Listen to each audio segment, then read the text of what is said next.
Mike. Toronto. VK on the beat. Check. I'm in Toronto where you wanna get the city love. I'm from Toronto where you wanna get the city love. I'm in Toronto like we wanna get the city love. My city love me back for my city love. Welcome to episode 1404 of Toronto Mic'd. Proudly brought to you by Great Lakes Brewery, a fiercely independent craft brewery who believes in supporting communities, good times, and brewing amazing beer. Order online for free local home delivery in the GTA. Palma Pasta. Enjoy the taste of fresh, homemade Italian pasta and entrees from Palma Pasta in Mississauga and Oakville.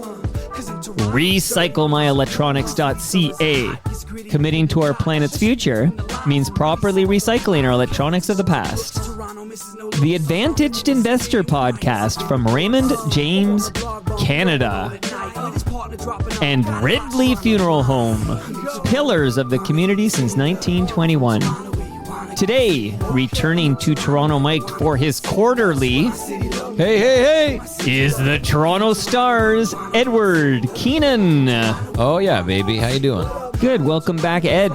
I'm glad to be back. It's nice to kick off the new year here. Happy New Year to in the you, Ed basement. Keenan. Happy New Year to you. You have a good holiday? Yeah, I was going to ask you, how were your holidays? My holidays were fantastic. They were also fantastic. Yeah, this is you the hesitated, first year in the first year. I hesitated only because I was momentarily distracted by remembering that, like, right before I got out of the car outside your house, they were playing that sports gambling commercial where they say, like, you know, Americans don't know crap about hockey. Yeah, that's ridiculous. And the weird thing about it is, like, my 12-year-old daughter and I were having a conversation about the premise. Yeah. And it's like all of those, like, ask a person on the street something about Canada questions are really unfair, because if you ask people in Canada about, like, Iceland politics or anything like that, like, so of a much smaller country, they would be, like, blisteringly ignorant too. Also, like, they're so cherry picked. That drives me crazy. But here's the thing about that: Americans don't know shit about hockey, so why would you bet at one of their sports books? Is that as a gambler, that's what you want. Superior information is what you want. So if there's a sports book full of people who don't know anything about hockey, that's where you want to bet. And this is why you are such a great writer at the Toronto Star, is because that's exactly what's wrong with that ad. That if I'm a gambler, I'm looking to gamble somewhere or bet somewhere. And I don't actually do this, but if I were somewhere where they're a little ignorant, like where my knowledge of the game is my advantaged, like the Advantaged Investor from Raymond James, Canada. You look for that advantage wherever you can find it. I'm happy to offer the opportunity for a plug. And that commercial drove me nuts. Now I'm not a sports bettor. Are you? No. I am a sports viewer, which means that I see all the ads, but I am not much of a gambler. Are there sports betting like ads now? Bad combination in that I am compulsively easily addicted to things, but also I have no tolerance for risk. So you reach a certain point but that's why you have no tolerance for risk. With gambling, where it's like, to win real money, you have to bet real money. Right. And I'm not willing to put up real money. But I know even if I got into it with, like, small money, I could so easily see a path to where I'm, like, gambling away the kids' college money. Yeah. And so you're this close to being, like, Peter Grosz. Once every year or two, I like to go to the racetrack, often with my family, and I have fun betting $2 on each race, like, you know, or even betting, like, exactor boxes where I wind up putting down $4 or $8 or something on multiple horses to finish in order. Right. And that's fun. Trifecta? Occasionally, I impulsively buy a scratch and win ticket. Almost always lose, which is the expected result with that kind of gambling. But yeah. So I'm not. But you originally asked me how my holidays were, and before I got how was your Christmas with the family? It was good, because this is the first time. Like, I have a lot of family in Toronto, a big extended family. My dad is one of 9 kids. He's the only boy with 8 sisters.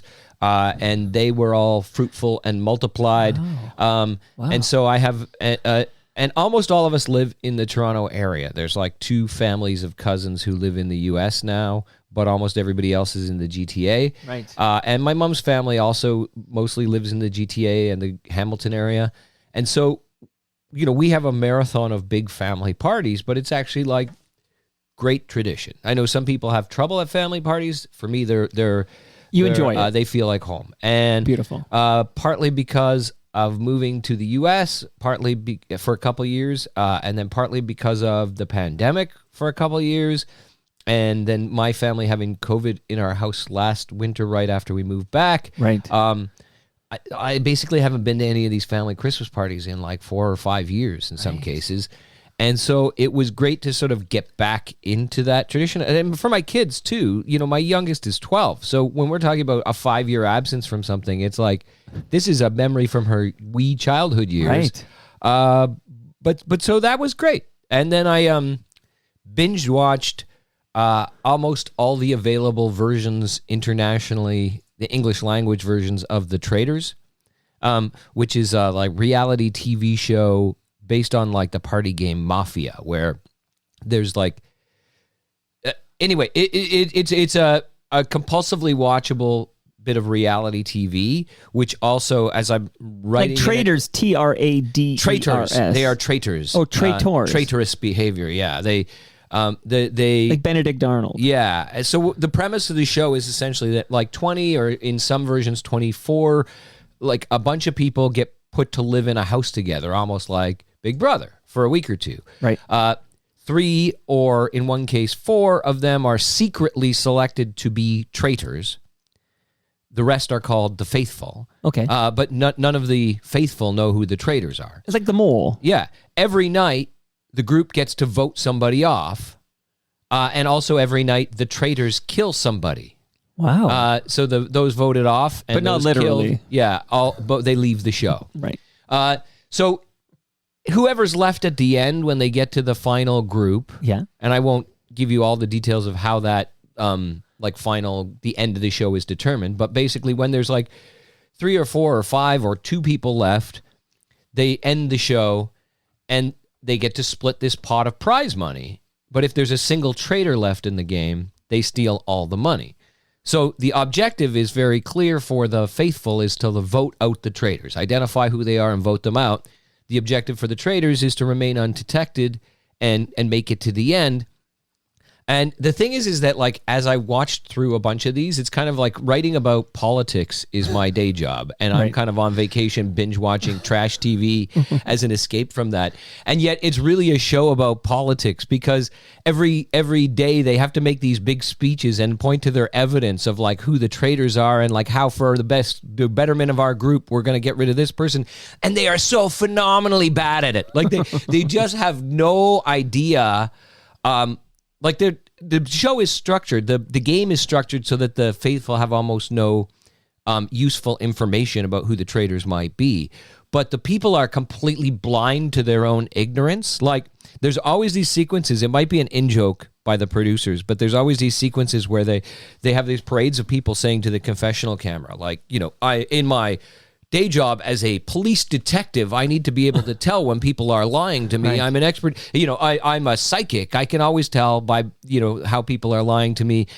Everybody says this, and they can never tell when anybody's lying at them, but they also can't tell what information would indicate somebody's a traitor. So like whatever random personality quirks or misheard side comments like become these big evidence, and they rally together like competing almost political parties to campaign to get somebody out. And they're almost always, we the viewers know, like completely wrong. And their evidence is like completely besides the point. It's not just that it's flimsy. It's like it has nothing to do with whether or not this person would be a traitor. Okay. And they get so militant. So anyhow, I wrote a column that's coming up in the Toronto Star about the depressing political lessons you can learn from this trashy reality TV show. But it was fun, and that's how I spent my winter vacation. Okay, so I never even heard of traitors, as I want to call it, because at first I thought you were binge watching Traitors, and that was the late 90s global TV show. Yeah. So you remember Traitors, about stock of course. market traders. Yes, and it as I had to cheat to find out who it was. It was Bruce Gray and Sonia Smits who were starring in this thing, but Patrick McKenna was in the cast. I can't say I ever saw a minute of this show, but I saw it like promote all the time on Global. Like this was a big deal. I watched a few episodes of it. And I remember the buzz about it. What year did it come out? Okay, it is from 1996 to 2000. Yeah, see, but wait, hold on. I see now, Global broadcast it from 96 to 2000, but CBC broadcast it from 97 to 98, and I have no idea how that works, actually. Like, maybe they traded it off. Like, it's a Global thing. It went to CBC, and it went back to Global. I don't know. I just remember when it came out, the kind of buzz about it was that, like, finally a Canadian TV drama that has the production values of American shows. Like, there was a kind of a hype about, like, how a Canadian network had sunk all this money into developing a show. Right. And, I mean, Due South maybe had more of an international audience because it was an American co-production when it came out. But I think the buzz around it, unrelated to the quality of the program itself, but about the budget and the production value and the glitz and the slickness. Like, I remember that, and I think I watched one or two, and it was like, it was okay. You know, I'm reading now. Okay, I'm very interested in how two networks had it, but in the 97-98 season, Global entered a joint production agreement with CBC, and the series was shown on both networks. Like, that's wild to me. Okay, so CBC had it. What is it here? Okay, on Thursday nights, you'd watch it on Global, and on Fridays was on CBC. Like, this was like the arrangement. You know, that kind of collaborative agreement between the networks reminds me of how TSN, Sportsnet, and CBC all broadcast the debut game of the Professional Women's Hockey League. Yes, sir. At which I was in attendance. Okay, you were one Monday. of the 4,000 people at the arena formerly known as Maple Leaf Gardens. Okay, how was the game? Like, there was a lot of hype. It was amazing. Okay, it was it was a terrible result for Toronto fans who. Hey, do we have a nickname, or are we just the Toronto team? I was trying to like chant for blue for a while because they wear blue as their color. There was a lot of sort of like "Let's go T.O." But they don't have a nickname yet. If people are not up to speed on this, essentially, the league came together because, like, the billionaire owner of the Los Angeles Dodgers agreed to fund it and have a 10-year plan to, like, make it sustainable, and came to an agreement with the players who had been boycotting some of the attempts at pro leagues because they didn't believe it would be sustainable and they wanted something. So they basically made an agreement to start this league in July, and the players did not want to lose this season. And so they had, 6 months to put together an entire professional league with an original 6 teams. And so I think they had planned originally to have, team nicknames and branding and logos and stuff. But when they registered some of them and it got leaked, there was a backlash. And I think they just, what I've read is that they said, the league executives and team owners and stuff, or team managers and stuff, said, this is kind of too important to rush it. So even though it seems weird to launch it without that stuff, it's like, let's take our time, and by next season, by the second season, everybody will have their nicknames. But for the first year, they just go by their city names. And so it's like almost like Toronto FC is the Toronto Football Club. We got the Toronto Hockey Club here. So. The Toronto HC. There you go. And but it was a great game. Like, it's a really fast-paced game. It's much more physical than even fans of women's hockey would be used to, because this league, unlike the former professional leagues and unlike international hockey, does allow body checking. They stop short of the NHL. Sort of, there's no open ice hits. The rule is written so that you have to be making an attempt on the puck while you hit. So the sort of like finish your check, I'm going to take both of us out of the play hits are still not allowed. But that said, the big surprise to me, so the Toronto team has on it Natalie Spooner, which people who watch Canadian and women's Olympic hockey will know. She's a Scarborough girl. I knew I was going to be a fan of her from the beginning. Jocelyn Larocque, big Olympic defenseman. Renata Fast, another dynamo of a defender that people will know from Team Canada. And then Sarah Nurse, who's one of the faces of the game across North America. I knew I was going to like them, but there's this third line center, Emma Maltese, who's 5'3", but is like a pinball bowling ball. Who just, she's a dynamo with the puck, but also on like when she doesn't have the puck, she's crashing people into the boards and everything. So it was good. And there was a really good atmosphere there. I took my daughter. We got season tickets. My family did. So amazing. I took my daughter, my older daughter, for the first game, and she had a blast. We're looking forward to seeing how it develops. And they play at the old Maple Leaf Gardens, Mattamy Athletic Center, which is small. But the virtue of it being small is that they've sold out the entire season already. And so you have a kind of an energy in the room that's like, this is a packed game. Smart. Rather than having a half-empty building, right? No, I think that was very smart. Keep them, sell it out. That's exciting, right? And then fill it up with boisterous, enthusiastic fans like you and your daughter. Mm-hmm. And it, you're in a smaller venue, but it's better than being in the cavernous Scotiabank Arena and maybe it was something empty. Walking along Carlton Street there, towards the gardens and seeing the lineup. An hour before game time, the lineup went down the block because they hadn't opened the gates yet. Amazing. And so we joined the line, but there's a guy walking back and forth saying, who wants tickets? Who's got tickets? Who's got tickets to sell? This is my first memory of... I was like, that's what Carlton Street's supposed to be like. My first memory of smelling weed, and I'm not even sure I knew what it was at the time, was walking to Maple Leaf Gardens as a young man and on Carlton there. And you smell, and you're not sure what you're smelling. And then you realize at some point, I know what I was smelling now on Carlton here. Okay, a lot of ground to cover. Ed, I want to just tell the listeners, I don't know if we've been clear about this, but we never talk about what we're going to talk about. Like no. You always come in cold, which is how I prefer my Ed Keenan. You come in cold every quarter. You sit down there, you're a sweetheart, and I just get to drive the content. You never know. Not only do we not talk in advance about what we're going to talk about, but we don't even make small talk on the way into the building. Is that rude? Even today, I was like, "You good?" Yeah, you're like, and you were like, "Hold on, save it for the show." Is that rude? I actually do that to all guests. You're like, "How was your holidays?" And I'm like, "Don't talk to me, Ed Keenan. We haven't started recording yet." And it's not like I love seeing you, but I want to start the recording and capture it all. That's why there's no editing here. Oh, there was once editing. There was, with me. I'm the only. Right. I was the cause of the editing because I violated a publication ban. I had a segue. I was going to bring up something that happened, and I was going to use that as my anecdote. So hold on to that. But how are things at the Toronto Star? They are as good as they can be, right?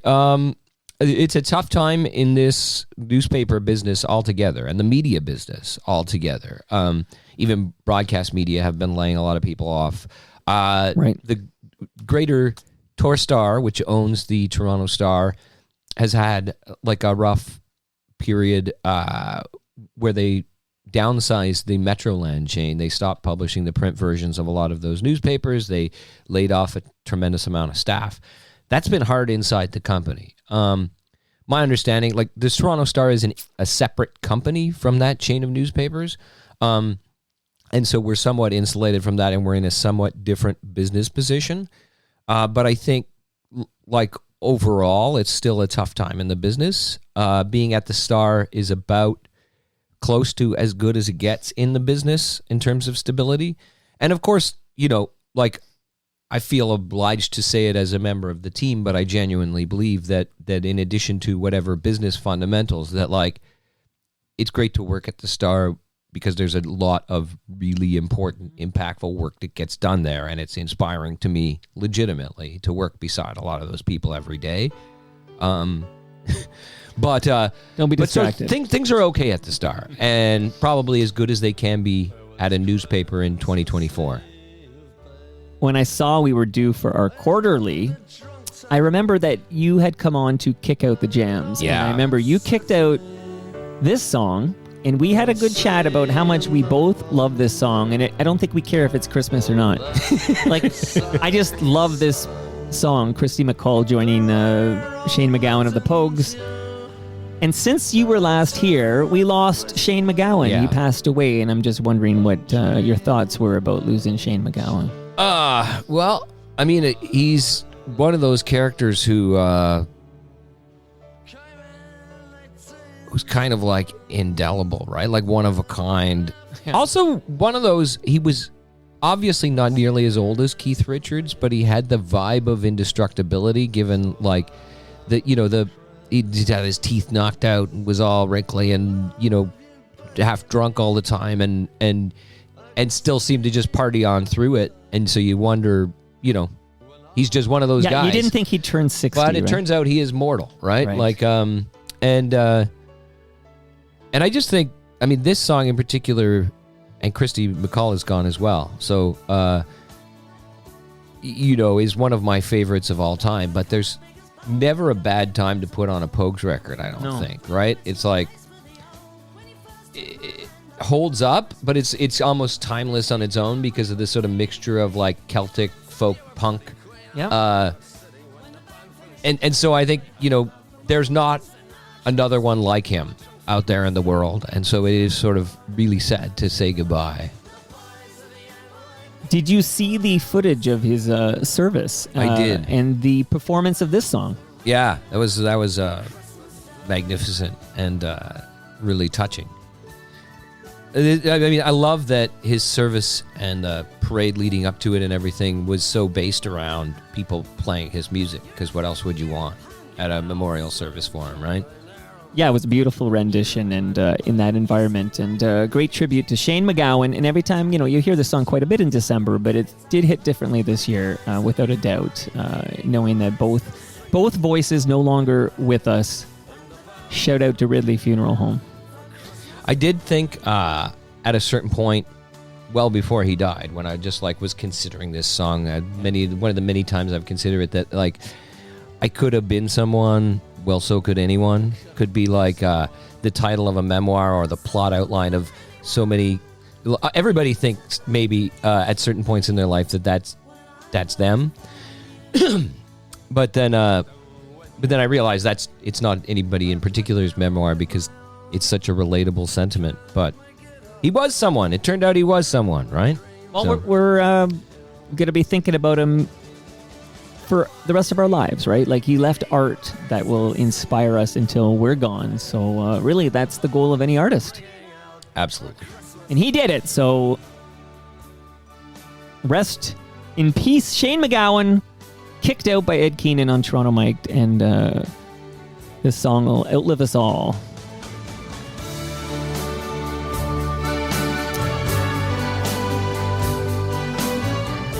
All right, Ed, here we go.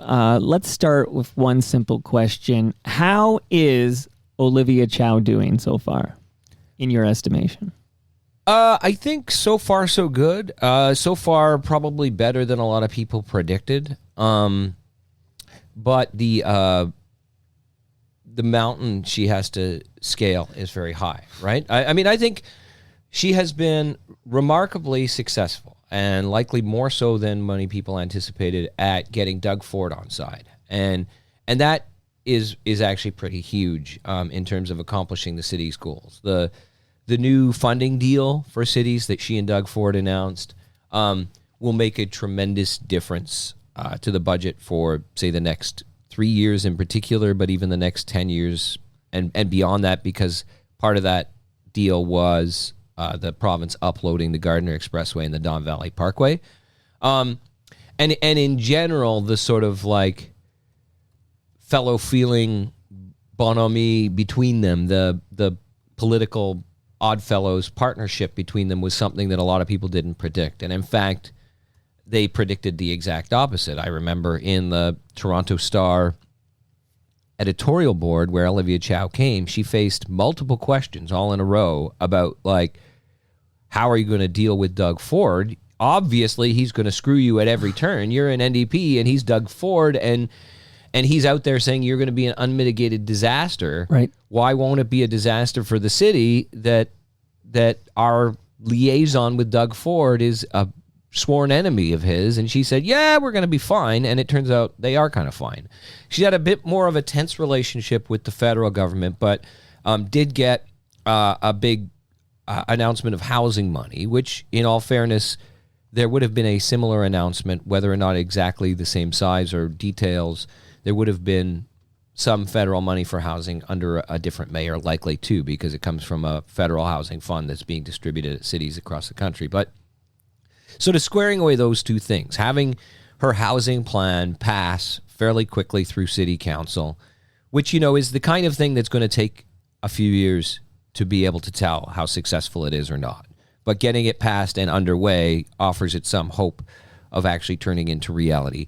And then lining up provincial and federal funding for that and for other things, that's a big win. And also, I think,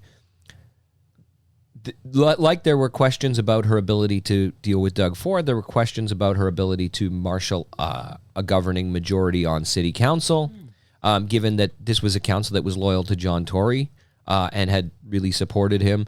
I think those questions have disappeared. A lot of people that, Jennifer McKelvey was John Tory's right hand, his deputy mayor, and she is now, a really active and visible ceremonial deputy mayor, but still deputy mayor, and sort of like a member of Team Chow. Paul Ainsley was a sort of centrist conservative Tory guy who had also previously been on Rob Ford's executive committee and is now sort of lining up on Team Chow. Mike Cole, another guy that people thought, well, he's a wild card, he won't be whippable, and maybe he won't ultimately, but for right now, even John Burnside, who was like a protege of John Tory's, a former police officer, he's not joined up for Team Chow or anything, but he is expressed that he's been impressed by how she's been able to work with the city council and get things done. And so that all of that said, there's a couple things. One is that the budget launches next week, the actual budget committee process. There were hearings in the fall. There's now the actual budget where the city council and the mayor are going to have to say, this is the tax increase, this is what we're spending on police, this is what we're spending on TTC, and there's still going to be a couple $100 million shortfall there. It's still going to be a difficult process, right? So that's a speed bump that's right ahead, right, going into the new year. Right. And she ended off the end of last year sort of ruffling a few feathers with what might have seemed to some people to be some heavy-handed kind of maneuvering on relatively smaller files, like the Young Dundas Square renaming, where she kind of like short-circuited a long extended process and forced through a new name for it and canceled the rest of the renaming of Dundas Street. Basically, I think because she wanted it to be done as a political issue. She didn't want people to keep saying, why are you going to spend all this money renaming Dundas Street? She just said, like, let's short-circuit this. Rob Ford Stadium, purely symbolic. But again, her support of that disappointed a lot of people. And the fact that the city went ahead with it, with her support, without going through the typical naming process that the city has. And then, like, the banning and then unbanning of Uber and Lyft hiring new drivers was, again, something where she seemed to be in a real hurry to just, like, try this out, get it done. And then after getting legal advice, after a lawsuit was filed, first of all, and then the city's lawyers weighed in, city council had to kind of backtrack and say, well, maybe not so fast. So she does have and my colleague Matt Elliott at the Star has written about this. FOTM Matt Elliott? That's right. And friend of me as well, Matt Elliott. But he's written specifically about this package of things, right, ruffling feathers, but also showing a tendency and impatience that she acknowledges she has, like a get it done, let's just do it. That could be a problem if she, first of all, because it pisses off your potential allies who want to work with you but don't like being short-circuited, right? Mm-hmm. But also because this sort of like shoot first, aim later approach, if it's applied to bigger things than this, and Uber sort of with the lawsuits kind of shows us that, is that, I mean, a lot of what progressives or people who call themselves progressives have criticized Doug Ford for and used to criticize Rob Ford for a lot, is this kind of impulsiveness, right? And this doing things without considering the consequences. Quite aside from the ideological differences, there's the like, that's not how we make big decisions that are going to shape society, by saying, like, screw talking about this, let's just do it. And so I don't think Olivia Chow has, like, verged into that territory, but I think there's some sense, if there is criticisms of her that I'm hearing, it's starting to come from that impatience and whether or not it's going to become a pattern. Well, even in that eloquent reply to how's Olivia doing so far. We have so many threads now I need to pull at here. I don't know where to go next. Okay, let's start one by one. There's so many things you introduced there, but tell us the specifics here. So it's a done deal that, what's the name right now of Rob Ford Stadium? Is it just called Centennial Park Stadium? Centennial Park Stadium. Okay, so... Yeah, and it's next to Centennial Arena in Etobicoke as well. Okay, I know it quite well, actually. I've even run track and field there back in the day. I know it quite well. So that's a done deal now? This will be renamed Rob Ford Stadium? Yeah, I mean, unless City Council somehow reopens it and votes to undo it, it's a done deal. It sort of came up... at a city council meeting, the people who raised their voices against it at city council, including, Amber Morley, who is an Etobicoke city councilor and a close ally of the mayor's. Mm-hmm. But, they were saying, look, we don't like Rob Ford, but we also understand that there are a lot of people in the city who still love him, right? And it's their city too. But we have a process for how we name things, and it involves having hearings out in the community in Etobicoke, near where the stadium is, to say, what do you think of this proposed name? Right. And we're not doing that process. And a lot of people thought that part of the reason is that whether there was a quid pro quo or not, that it was to curry favor with Doug Ford. This was a kind of a thank you nod for the new deal for Toronto. And, there was some whispers that maybe, Doug Ford had insisted on it and the mayor had said, yeah, okay. What may be even more likely is more just that, like, some people in the upper echelons of the city government thought Doug Ford will like this.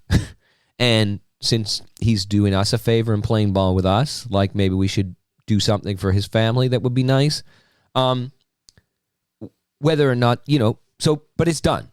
It passed. Yeah. Yeah. It's like you just referred there, it would be a politically astute move by Olivia Chow to not fight that when she's trying, this is where it also too close for comfort, all of it, right? That the premier is the brother of the former mayor. Like, you know what I mean? Like, it's all like your Traders show or something. Thing about, I mean, I covered Rob Ford, right? And, you covered Rob Ford. One of the things about Toronto city politics that's been so frustrating is the extent to which, for like almost like 15 years or more now, our city politics has really been about the Ford family, right? And like their particular petty grievances and personal shortcomings and prejudices and whatnot. And so there are like moments where they're getting their redemption arcs, where Rob Ford's going into recovery, or where Doug Ford like admits he was wrong and turns around and now he's friends with the unions or whatever, right? Right. But they're all like in a biopic. These are things about those people and maybe significant for their family. And yet, but this is our story as a city and a province that's like obsessing over these guys' personal lives, right, or personal preferences and peccadillos and whatnot, because they're both, as political figures, kind of cult of personality guys too. Like they're not big party guys. They are their own political brand and the allegiance to them, at least in parts of Toronto and Etobicoke, is like a personal allegiance, right? Yeah, it's wild. So, it's wild. and yet here we are, still having debates at City Hall about what will make Doug Ford and his family happy. Wild. Okay, so personally, by the way, no one will find the tweet I tweeted about over my dead body, Rob Ford Stadium. Like, I don't have this. I don't actually have, and I would, if I had it, I would share it because I'm not shy about that. But I don't have the burning, do not name it Rob Ford Stadium.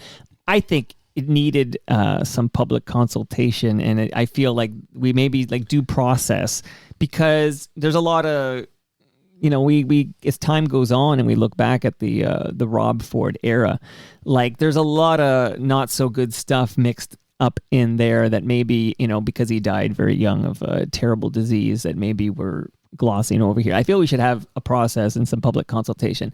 But if the zeitgeist wants to remember Rob Ford by naming a little local Etobicoke football stadium after him, I'm not going to chain myself to the... what I wrote recently and what I wrote when this came up years ago, and when John Tory was mayor, and they decided at that point to not do it, right? The Ford family had said when there was a bad public reaction, they kind of asked, just withdraw it, right? Don't. Tony wasn't right.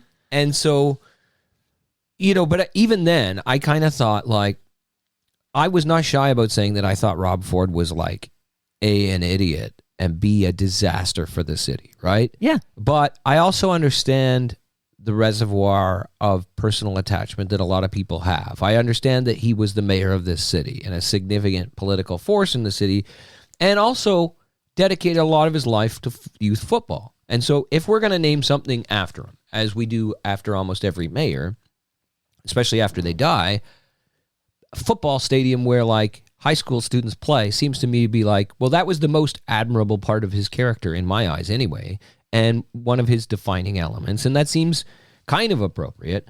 But I have a personal prejudice against not wanting this to be a debate that stretches out for a year and gets people all fired up, and we have a culture war over Rob Ford Stadium.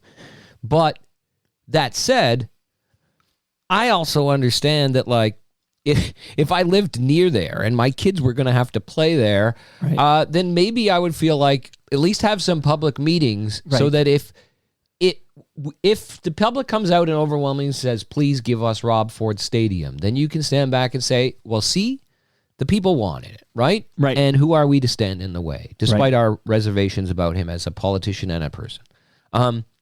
But as it stands now, it's like another thing that kind of got forced through, right? So that's less than ideal. And it does Although feel... I'm not willing to man the barricades against it, and in fact, I kind of like think, okay, this is kind of appropriate, but it does seem like, okay, maybe we shouldn't have short-circuited the naming process. Also, maybe we should have.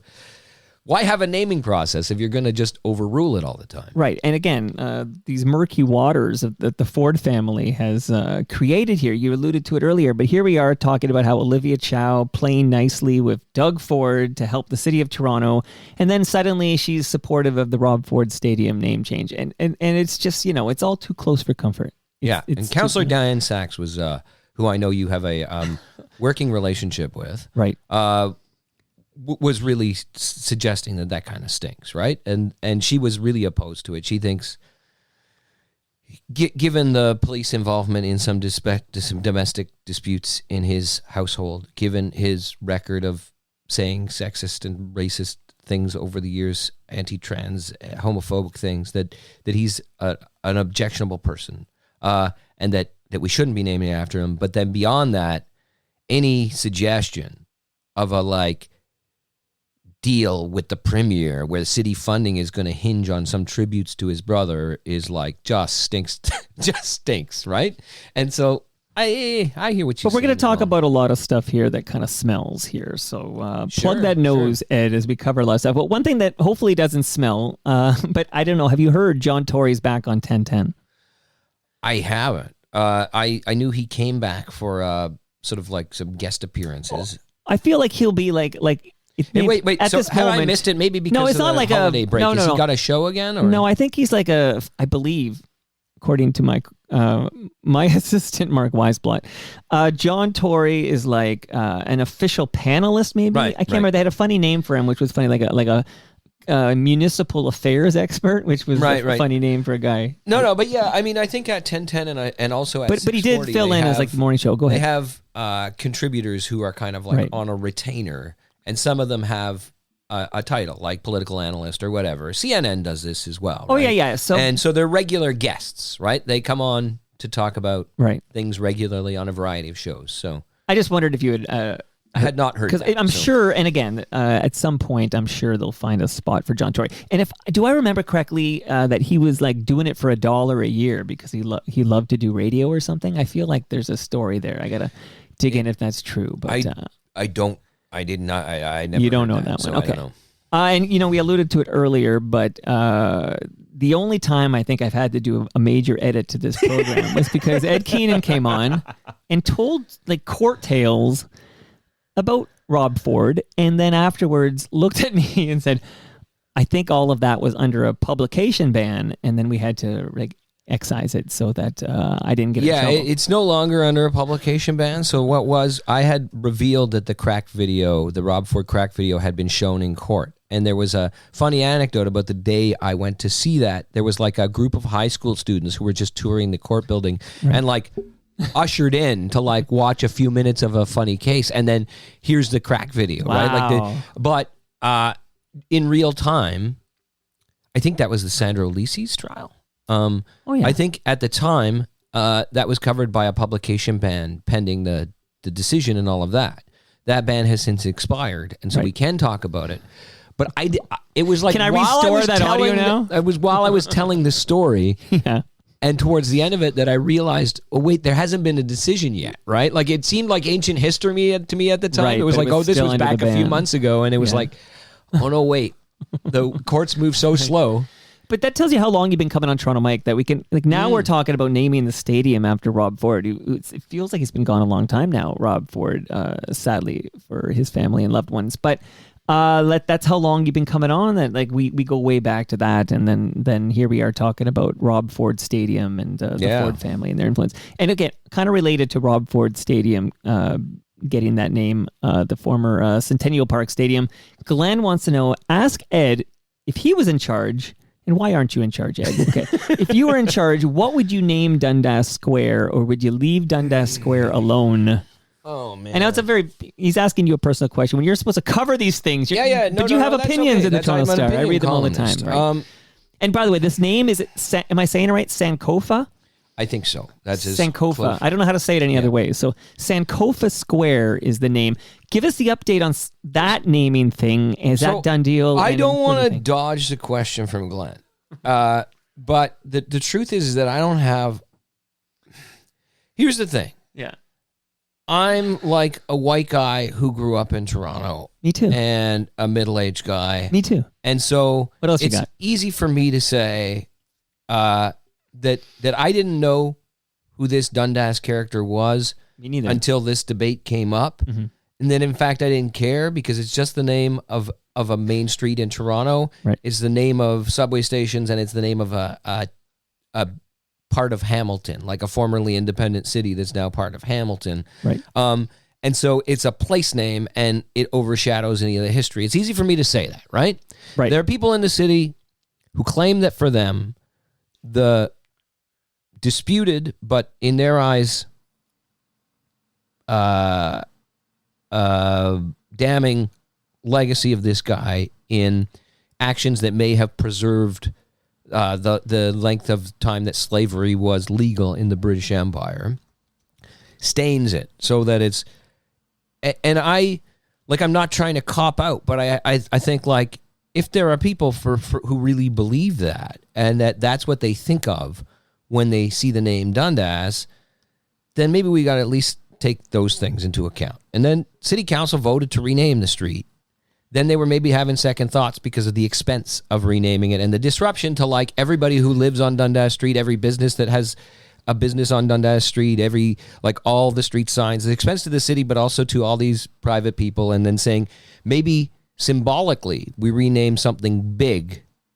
Right. And not just rename the whole street. I get that. That sounds to me like Rosie DiMano, my colleague at the Star, had proposed that as a kind of a compromise. Rename Young Dundas Square, keep the street name itself, and let it fade into obscurity or whatever, or post up some historical signs that say, Henry Dundas, a lot of people think not such a good guy. Died in 1811, by the way. Were there any good guys Never back visited then? Toronto.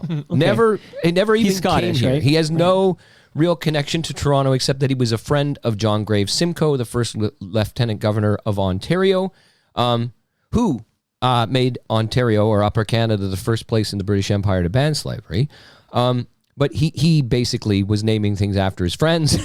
So that's how Dundas Street got its name. But so Sankofa Square, here's the thing, is that I think if you're looking to symbolically rename it in a way that makes some nod or possible reparation or correction as a tribute to or a recognition of the black community and the legacy of slavery, then, in its favor, this name has that it comes out of an African country, out of Ghana. Right. And a concept that it's built on is about sort of remembering and learning from, reinterpreting history so that you can move forward, right? And that all sounds like it makes sense, and there's a deep connection to the African community, the formerly enslaved people, the idea of reflecting on history and moving forward from it. So in all those ways, it makes sense, except that I don't know that it's like a particularly resonant Toronto name. Like, so that might be a thing where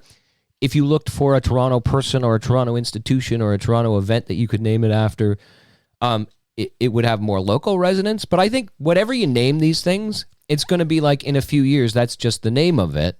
Right. And if it gives people an opportunity to learn about this. So I'm not opposed to this name. I don't think it was a bad idea. Again, there's like a short-circuiting of the process that was underway, which has left a lot of the people who are like in the young Dundas Square community, like business owners nearby and stuff like that, even like political activists who were on the panel who were supposed to be considering names and bringing a short list forward. The fact that Olivia Chow said, okay, give me the name because we're doing this next week, has left them angry. And I get that, but I do... seems okay to me. Okay, and again, I'm just reading the official Toronto.ca account of all this, but it says the name Sankofa is the result of 2 years of careful work by the Recognition Review Community Advisory Committee, whose conversations were informed by consultations with the public. The name was suggested by representatives of the Black community who served on the committee, and of the many names considered, Sankofa emerged as the consensus choice. So it doesn't like somebody is like let me. Oh, Olivia needs a name. How about Sankofa? So I think there's a halfway here that and I'm not an expert on this file, but I've talking to my colleague Ben Spur and others who've reported on it and reading what they came up with, and then hearing from some people in the community directly. It seems like there's a halfway. There was this committee was meeting and considering names, but they hadn't actually come up with their kind of short list yet. Okay. This name does organically come up out of the Black community making this suggestion. But there were others who thought maybe an indigenous name, a local name in Ojibwe language or something, would be appropriate, right?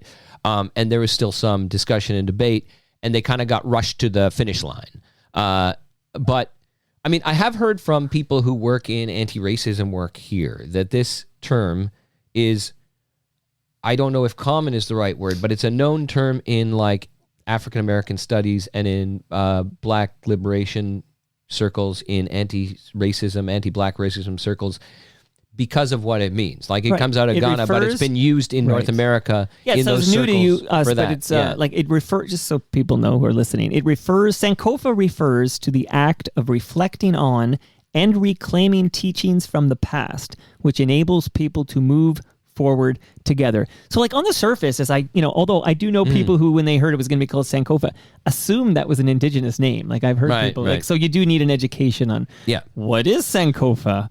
And that's kind of what we're doing right now. I'm sure there's listeners who are going to be like, oh, I never really knew what Sankofa meant. I do think that part of the value of naming things, other than we need to call it something, but part of the value of naming things after people or events or things that we want to remember is not that every time you say it, like Roy Thompson Hall. Who's Roy Thompson? I don't know.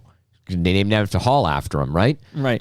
But it is that at some point people can look back and learn about this thing, right? The Sankofa Square, people who grow up here will just call it that, and Sankofa is going to be the name of a square. But if they ever stop to read a plaque in the square, or if they ever get curious about it, they'll learn about this concept through that. I mean, that's part of why you name things like that, right? Because otherwise the concept would be lost on people. We can't just call everything peace. I mean, Freedom Plaza in Washington, D.C. is okay, a little on the nose. Right, or the Galleria Mall. Yeah, right? Yeah. Okay, I will say this, though. Let's say you have everything.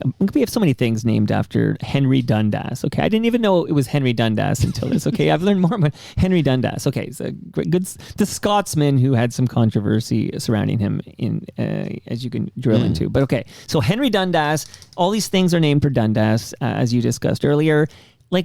Is it bad to have named after somebody who we learned had problematic history? That is part of the story, isn't it?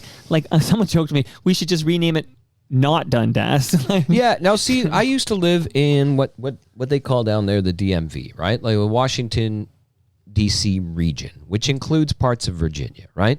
Okay. And in Virginia, they're not just tearing down Confederate statues now, but they had like the major highway. It's like, imagine if the 400, like a major highway that runs through Virginia, was named Jefferson Davis Highway, right? It's named after the president of the Confederacy, right? A man who led an armed war against the United States government in the name of preserving the institution of slavery, right? Like a rebel, a traitor, insurrectionist, but also like leading a racist rebellion, right?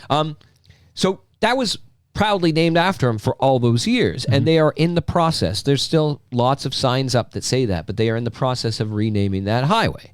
And it does seem to me like when you are actually commemorating someone who is remembered for something objectively bad, maybe you should decommemorate them, right? Now, there's other people who are being celebrated and remembered for something really positive, but who also had objectionable parts of their character. Somebody like Nellie McClung, who was in Canada, like instrumental in gaining women the right to vote, or having their right to participate in the political process and be viewed as human beings, recognized by the legal structure of Canada, but who also apparently was an advocate of eugenics, right? That's an objectionable thing, like a really bad thing, but that's not what she is remembered for and celebrated for, right? So I think with those kind of characters, when what you're celebrating is a genuine achievement, and what you've learned about them is that they were not, that they were complicated characters with dark sides to their character, like many others, I'm still in favor of commemorating the achievement, right? And making note of it. Right. There are people who are more complicated figures, like John A. Macdonald, who is the pivotal founder of Confederation, built this country from sea to sea and all of that, built the railroads. Also a flaming racist, but like who's like anti-Indigenous and anti-Chinese sentiments are inseparable from the actions he's remembered for. Like they're part and parcel of it.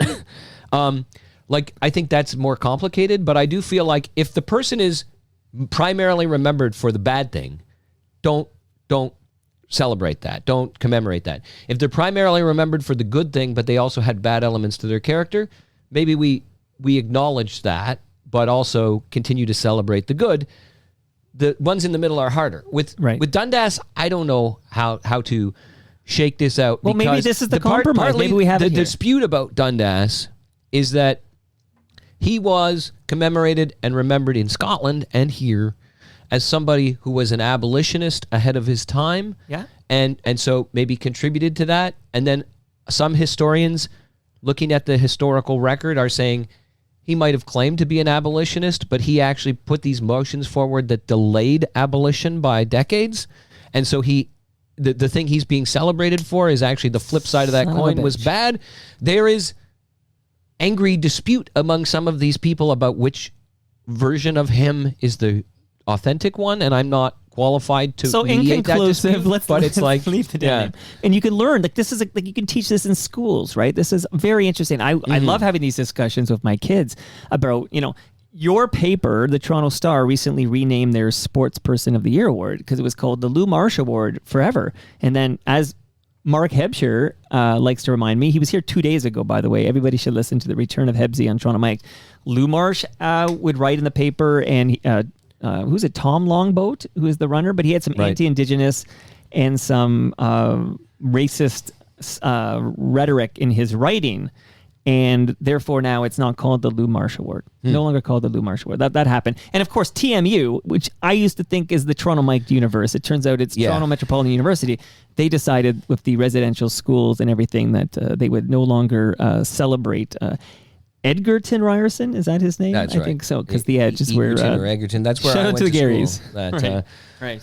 But yeah, so you're right. It's a very interesting discussion, and I think it's a discussion everybody should be having with their kids.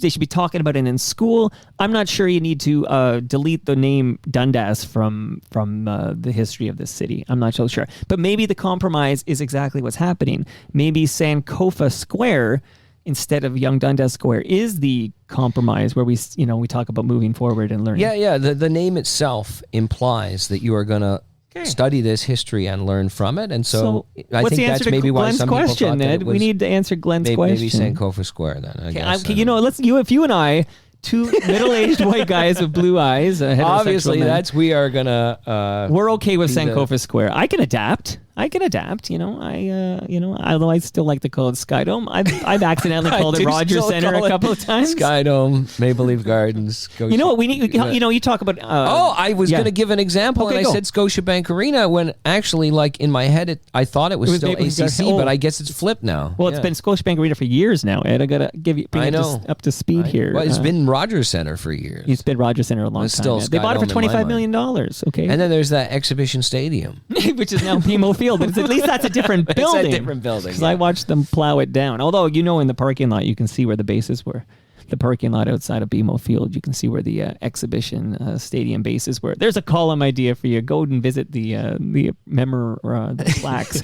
The plaques are on the ground in the parking lot. Oh my God, a lot of ground to cover. But I'm now sold on Sankofa Square. I think we need to consult the public on Rob Ford Stadium. I'm not ready to be stinky, raise a stink, but there's an odor there I don't like. I don't like bad odors. I don't know about you, Ed. But what is the answer to Glenn's question? If you're in charge, okay, this is a dictatorship. Okay, Ed's in charge of Toronto. In a vacuum, would you rename Dundas Square? The answer is you would rename it Sankofa Square. I would, in deference to the many people who want it renamed and the majority of city council who want it renamed. I know this is not something where I would veto this decision. Like I said, and I think I've said what I have to say about it. If it were left to me, if I was the naming committee in a vacuum and I wasn't aware of all the cultural baggage that already existed, I would either leave it as it was, or I'd probably wind up naming it after a Toronto sports figure, like either Daryl Sittler Square or Kyle Lowry Square or something, Jose Bautista Square. But because I think we have too many things named after like politicians and Joe rich Carter guys. Square. And oh yes, baby, Joe Carter Square. Touch 'em all, Joe Square. I'll leave that there, and afterwards I'll tell you a little Joe Carter thing that's kind of exciting here. But yeah, shout out to Joe Carter. Okay, so let's move on for that. I just realized a lot of ground I want to cover with you. But your family enjoys the Palma pasta lasagna you bring home every quarter. We do. Is that why you're here? My kids look forward to my appearances so that they can have that Palma pasta. Well, then I'm cutting you off, Ed. Just kidding. I have one in my freezer right now. Palma Pasta sent over another large meat lasagna for the Keenan family. I appreciate it. Good. You and your family enjoy that. Thank you, Palma Pasta. I don't know how many years they've been on board supporting this Real Talk, but we love Palma Pasta. We'll get back there in the next winter for a TMLX event. Speaking of TMLX events, I think the next one's going to be in late June. And it will be at Great Lakes Brewery in Southern. Even though I can't say brewery, can you say brewery? Brewery. I Is that how you say it? I don't know. Brewery. I just sort of. I've started just like mumbling the last part, so no one knows what I said. Like maybe I got it right, maybe I didn't. I don't know. But GLB, which is easier to say, is going to host us at TMLX 15. This is in June? Late June, yeah. So people have no excuse for not putting it in their calendar now and saving the date. And I got, fresh craft beer for you, Ed Keenan, as well. Woo. And I have a measuring tape courtesy of Ridley Funeral Home, pillars of this community since 1921. So shout out to Ridley Funeral Home. Okay, more later, but can you, and I know that you don't have 3-4 hours to sit here, but just maybe we shout out very quickly. We shout out John Lawrence. I want to shout him out because he's now in FOTM. And take a moment. I did read your piece. In fact, I told him I had just read it. Spacing turned 20, and you wrote a nice piece about spacing turning 20. Yeah. And John Lawrence came over, and it was the day of like the West End Phoenix was having like a fundraiser day for Ontario Place. And John and I covered all the bases here. But I want to hear from you, Ed Keenan. Help me out here. Ontario Place, the Ontario Science Centre, the uploading of the Gardiner Expressway and DVP. There was an Auditor General report on Ontario Science Centre. There's one coming on Ontario Place.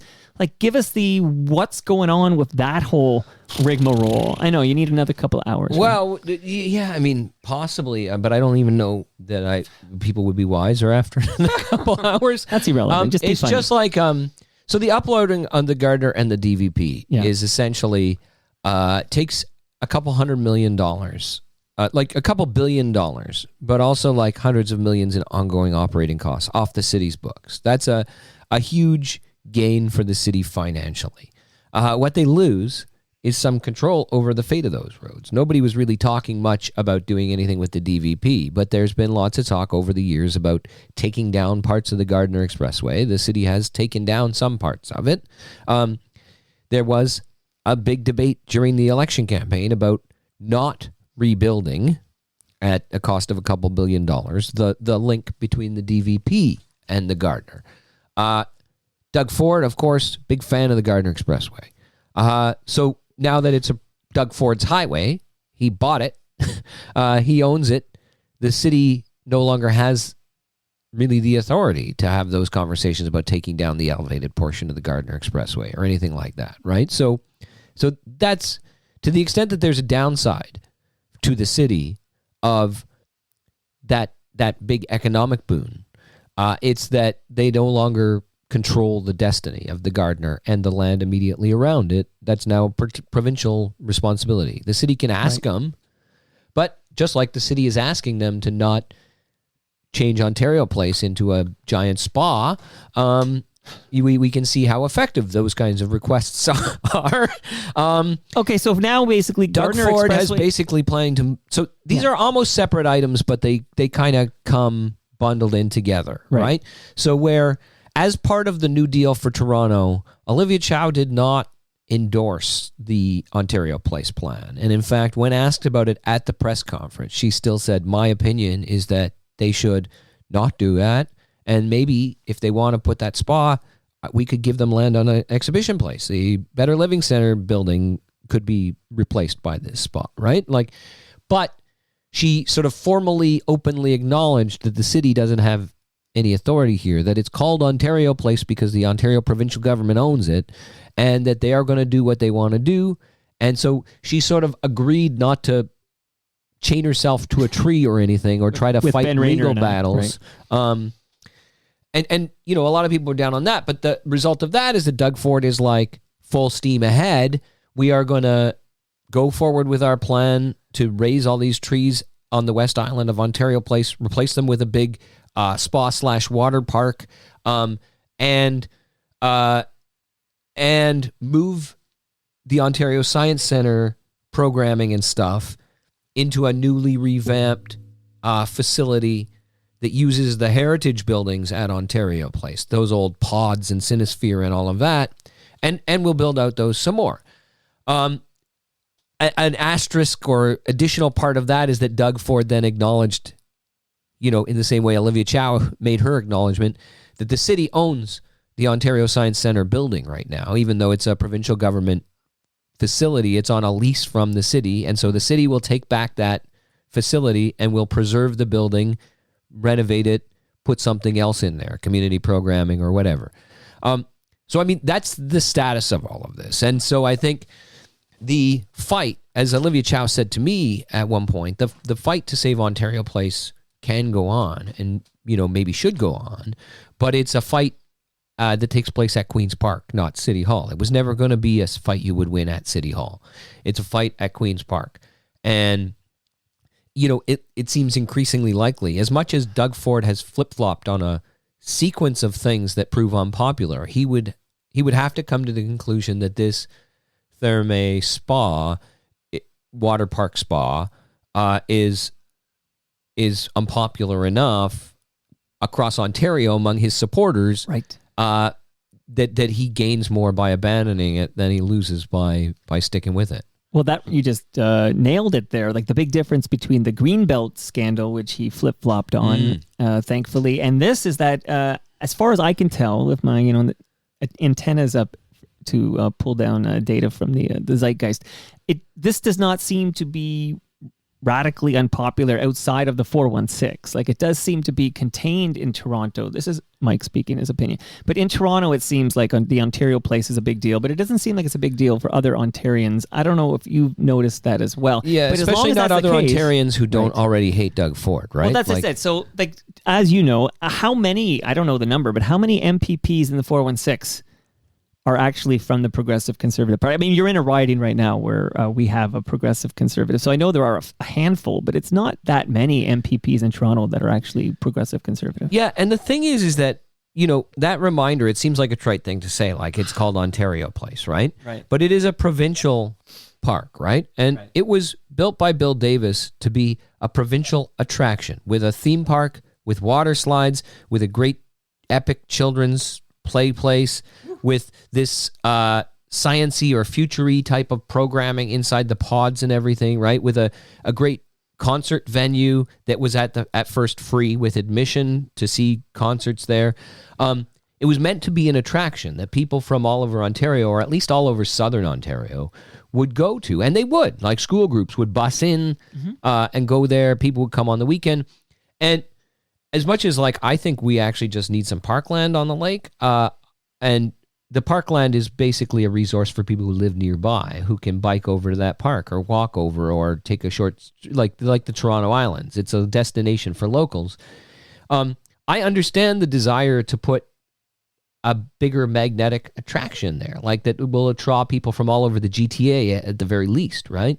I just don't think that this kind of attraction that, like, levels what's already there and puts one giant sort of like niche interest thing there is the right thing, and especially not on the lake. Like, I don't understand this specific facility there, but I do understand not just wanting to let it be natural parkland. If it's going to be a provincial attraction that the province owns and runs, they want it to be a resource for the people of the province. I get that.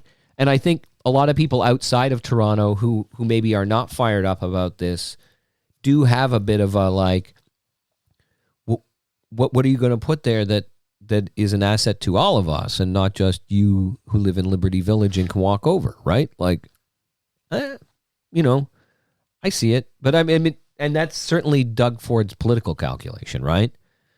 Like, it's got to be.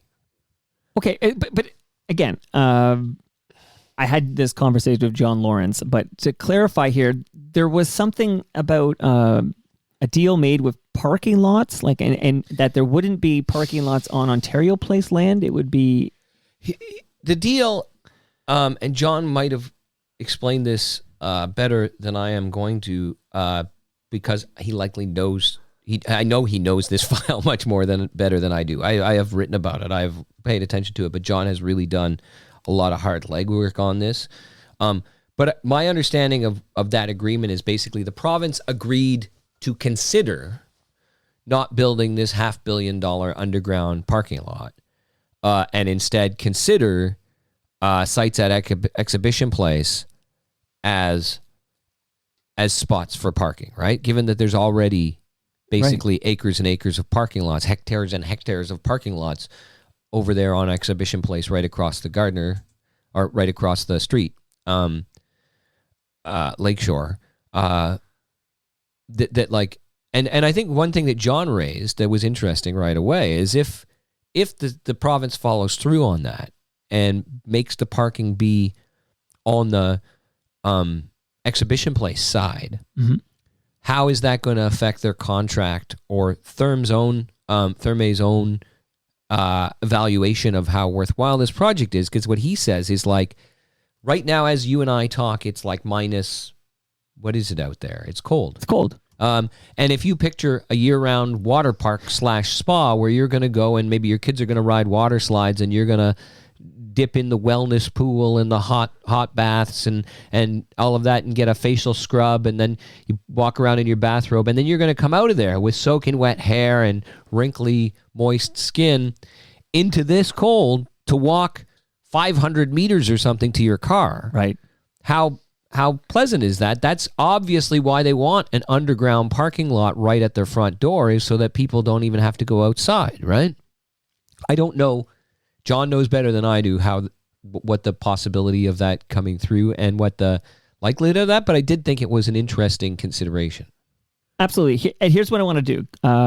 I want you to go do a bio break. Like, What, you're going to do some promos? I'm going to do some promos. Oh, yeah, because we're going to, okay. Only because I want you at your best, and I don't want you thinking about your bladder. Okay, right. so take off those headphones. I'm sending. I feel like it's my kid. Okay, I am the father of 4. I know how this works. So yeah, take those off. I don't even really have to go, by the way, Really? but I will soon enough. So I'll go and take a break. You can do your... As I say to my kids, just go anyways. Go get that bag, yeah.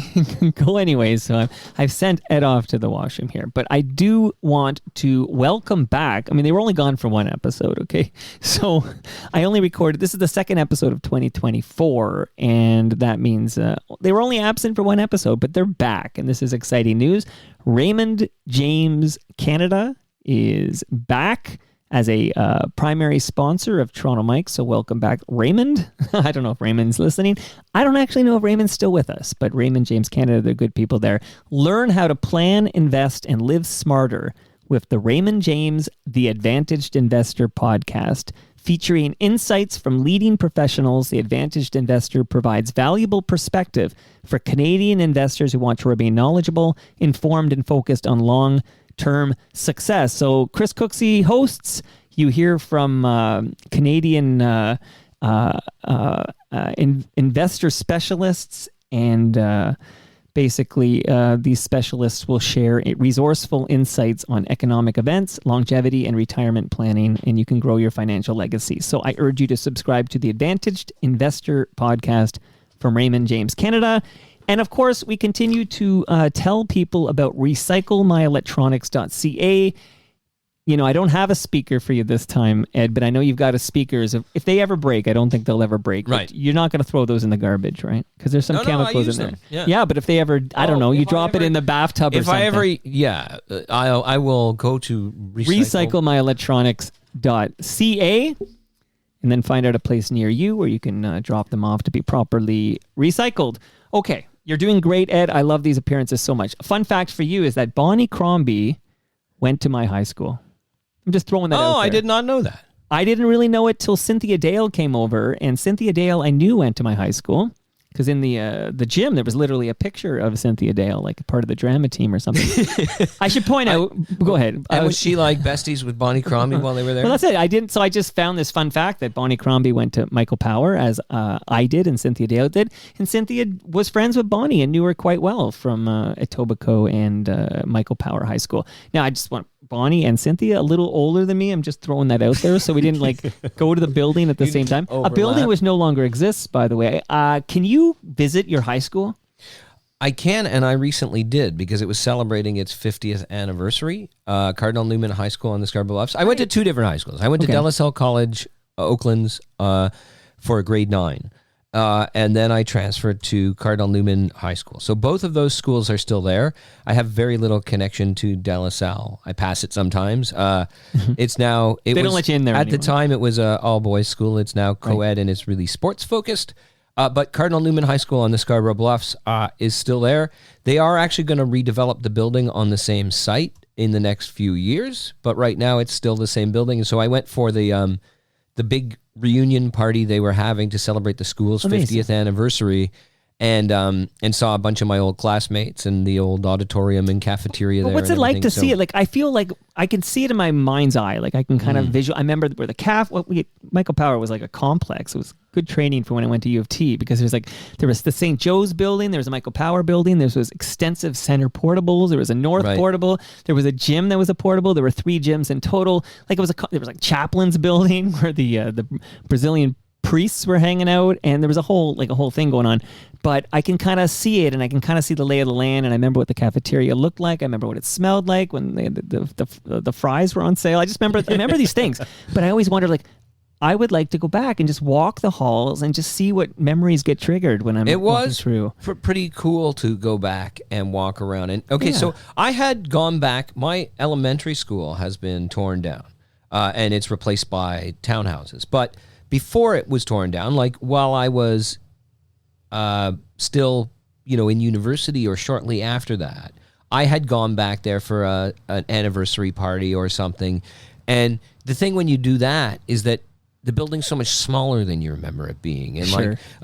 there are like differences. Like there are still somehow the same smells of like I don't know, Xeroxy stuff and like cleaning products or whatever, but it's like smaller and different than in your childhood imagination. Whereas the high school, it actually looked way more like I remembered it looking than I thought it would. Like it didn't seem run down, but it also wasn't like when you go into the auditorium, it's like, this is pretty much what I remember. It isn't miniaturized or something, right? Like, I guess because I haven't grown since grade 11. You and me both, buddy. But it did trigger some memories. Like you walk by and like, oh, hey, that's the old city council office, Right. or student council office. And like, oh, hey, the vice principal's office on the bottom floor where you had to go to sign in when you were late, which I did almost every day of my high school career. Like brings back these emotional memories almost. Like there's the specific things you remember, but there's more like a feeling like, oh, this was not a happy part of the building for me. This was I still have that anxiety again coming back. I totally get that, but I'm kind of envious of the fact that you were able to walk and rediscover this, like these internal memories, be them good or bad, like that. I guess I'm just frustrated as I'm the last graduating class from the original location, which is now condos. It got plowed down and it became condos. They relocated the high school, which I've never been inside it, but near Centennial Park, home of Rob Ford Stadium. Yeah, I do. I coach some baseball players who attend that school now, and so I have never gone to see it with them, but they seem to like it.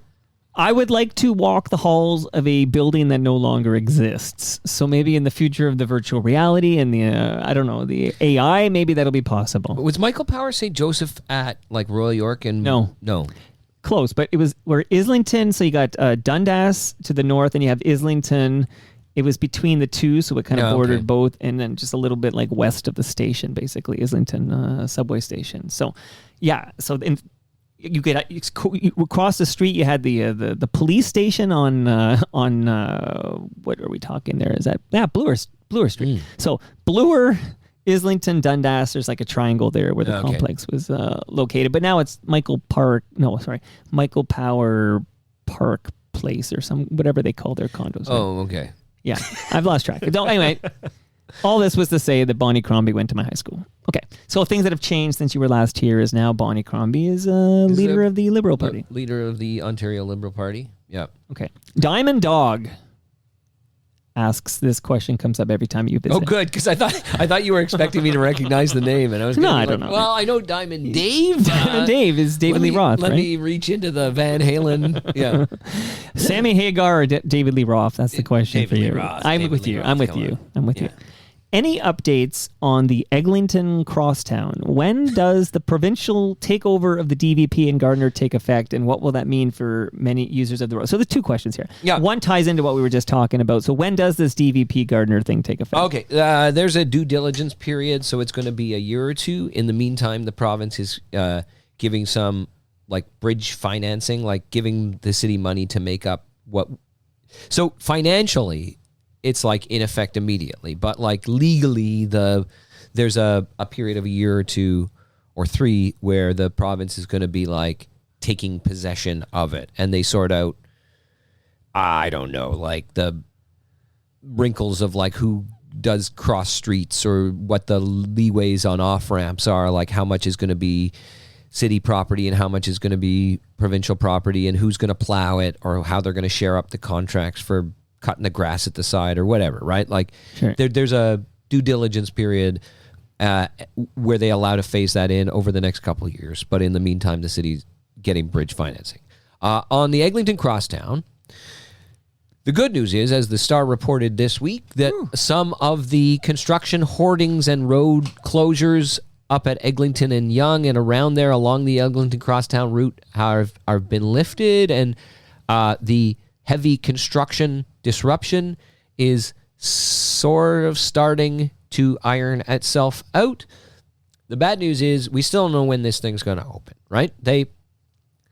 Phil Verster is the CEO of Metrolinx, which is the provincial agency that is building the Eglinton Crosstown. Right.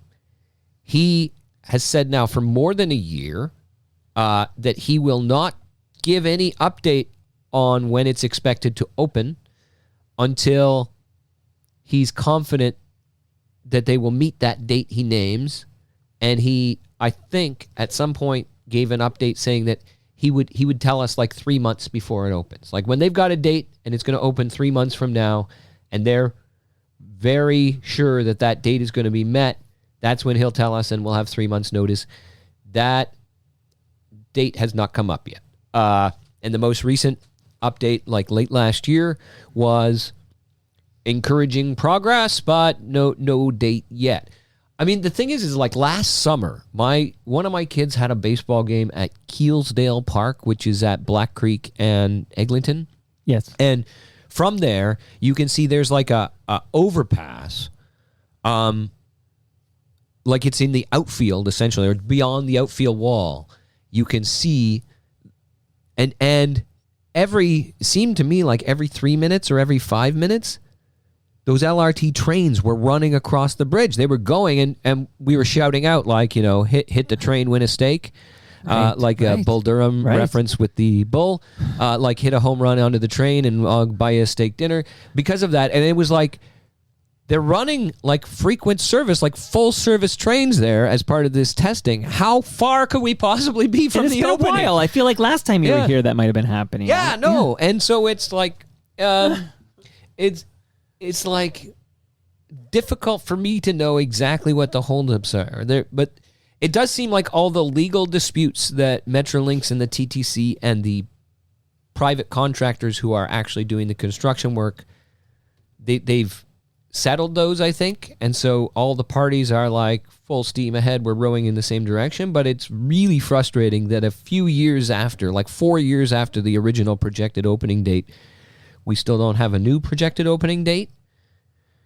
You would be, I almost said, I was going to say that you would have to imagine it's going to be this year, right? You'd have to imagine it's going to be in 2024. Except that after all this time, you'd be foolish to say that. Right. And so that's like Charlie Brown kicking maybe the football. None of us should allow ourselves to imagine it will open this year. And if it does, it'll be a pleasant surprise. But my goodness, this is like the David Miller legacy project. Remember David Miller? Everybody, like many, I'm sure there are at least some of your listeners who were not born when David Miller was the mayor of Toronto. Could that be true? Yeah, he was a big TFC supporter, as I recall. Now, Neil Jays is on the live stream, and he just points out we were talking about the DVP and Gardner Expressway becoming provincial responsibilities, and he points out, and also no more city influence to tax the DVP Gardner with tolls.